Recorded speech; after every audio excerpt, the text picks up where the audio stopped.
Yo, what's going on, everybody? TG here, back with another video. And guys, as you can see, this was a absolutely brutal week for me in the market. We started the week off with $67,000 and we finished the week off with a little above $60,000. Now, obviously, huge swings in big tech and basically the entire market this past week.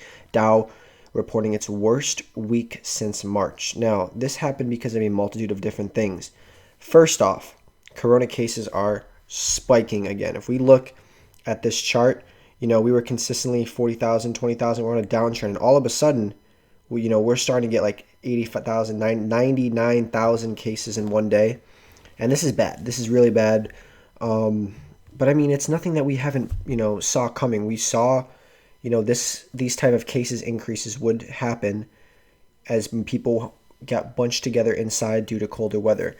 Now, this is worrying a lot of people. And if it was just this, I think it'd be okay. But because of this and the election coming up on Tuesday, there is going to be a lot of uncertainty, and we're probably gonna not even know our president by Tuesday night or Monday morning or Wednesday morning. I think it's going to be a while until we do. I think it will be towards the end of the week. I feel like there'll be a lot of civil unrest. There'll be protests. There'll be riots. There'll be violence, chaos. And the market doesn't like that because that's more uncertainty. We don't know what's going to happen. We don't know who's going to be our president. We don't know what is going to be implemented if said party wins or other party wins, So what does the market do? It sells off. Now, here's why I think people are making a big mistake. The people who sold on Friday are going to make a big mistake. It's one thing if you sold in the beginning of the week and you got out at a nice price, okay. But you decided to sell after everything happened. I think that's foolish.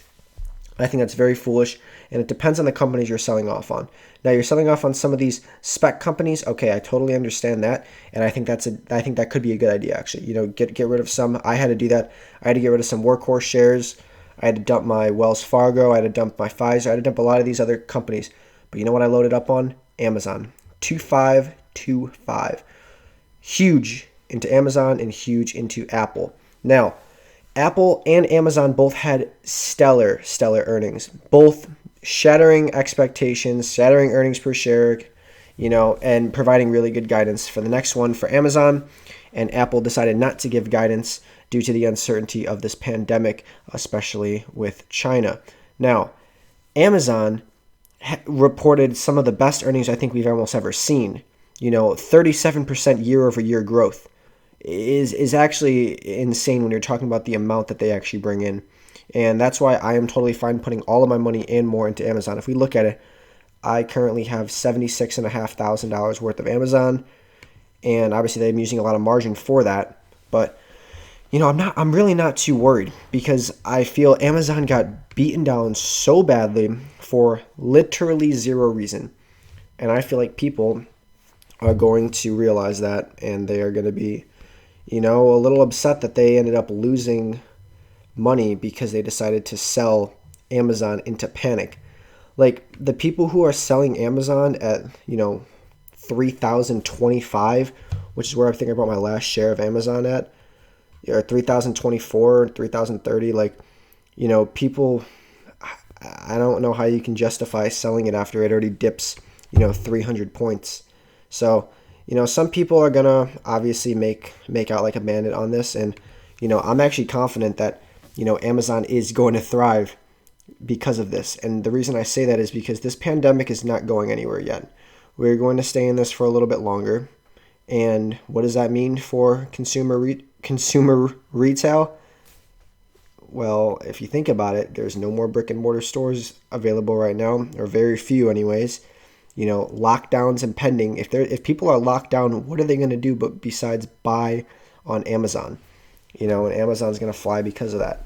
Now, no stimulus in sight right now, but after the election, both candidates have promised stimulus. That right there is a positive. So you have that coming up. You have the possible re-election of the incumbent party, Donald Trump, who's always been very, very good for the stock market. If he is reelected, the stocks will absolutely fly because he knows how to run the economy well and knows how to keep the market up well. But honestly, it's not even about the president at this point. It's about Jerome Powell, to be honest with you. The Fed chair is going to be the one who's deciding, interest rates, stimulus, and market regulation and all that. Like, he's the one that's really going to be helping the market. The economy is going to do its own thing. The stock market has always been, set aside from the economy. And companies like Amazon, Apple, Zoom, all these other companies that thrive during a pandemic situation, when they get sold off because of corona spikes, that's just people panicking, and the people who panic, they're the ones that never make profit. They're the ones that consistently lose because, the second things go wrong, they panic out, and then the market will shoot up, and then they'll FOMO, and then they'll get back into it, and it's just not the way to trade. You want to be a successful trader, you don't do that thing. You hold long term for companies that you believe in, and you buy on dips, and that's exactly what we're doing. We bought Amazon, we bought Apple on dips, and we plan to hold those for a while. Obviously, I'm using a lot of margin. I think I'm using about 40K worth of margin. It's a little risky, but you know what? Yeah, $32,000 worth of margin. But we are going to be trying to get out of Apple somewhat soon, selling covered calls. And I'm also going to sell Workhorse if it's up on Monday, just to clear up another $1,500 because Workhorse just got absolutely destroyed. And I'd rather use that money to put into something like Apple. It lost a fourth of its value in a week. It lost 41% in the past month, and it is actually only up down 3% for the 3 month. But I took a huge loss, couple $1,000 loss on that. That's out. I'm not going to make that back. But what I can do is make a fortune on Amazon. Amazon goes back to where it was, which it should, because it had amazing earnings and it has great forward prospects. I mean, we're talking next earnings is going to be absolutely huge. We have Prime Day, which is going to be included on this earnings, which has never been done before. And we have the holiday season. Like, can you think of anything that's going to bring in more money than holiday season this year when people are forced to use Amazon to buy because of brick and mortar stores being closed? It's a perfect storm for Amazon. And it's why it's going to continue to grow and grow. And I'm not too worried. Yeah, I lost 7K in 1 week. It hurts, obviously. I'm upset about it. But you know what?